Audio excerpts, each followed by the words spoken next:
тільки погляньте на це. Що там, Скіф? Черемоша і прута. Ти моя любов, ти рідна матінко моя. Жива. Зона жива.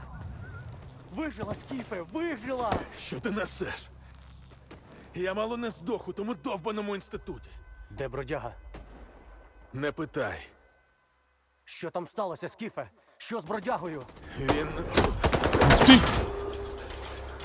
Матір Божа, що відбувається? Чому по нас стріляють? З якого хріна ви стріляєте? Ми з бродягою! Ух ти! Це ж не навчальна.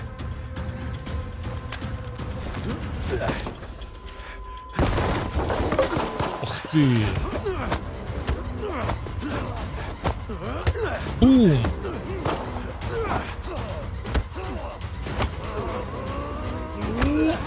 Давай, Скіф, давай! Бем-бем-бем! Захват! Ух ти! Це він Скіфу встромив. Да? Все без ока і без голови.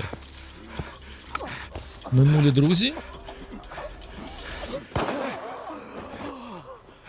Нормальна катсцена, динамічна. Файтінг. Повний файтінг. Що там? Ух ти. Це хто? Це монолітівці чи вартівці? Монолітівці. Оце моя улюблена ця піанінка, техніка застріли Скіф. Так не можна вбити небо над нашими головами. Що? Кажуть, в Прип'яті завжди сонячно. Брехня.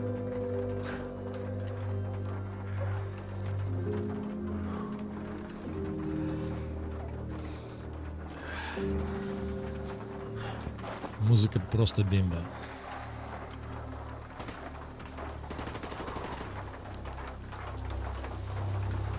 Чорт. Схоже, усе ж відсиріли.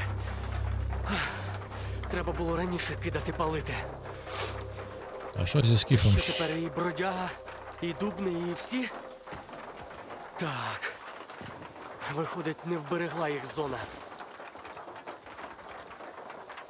Як же так, Скіфе, а?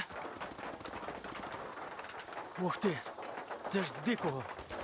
Може, й не всіх ця монолітівська хрінь накрила, га? Давай, також приєднуйся. Так.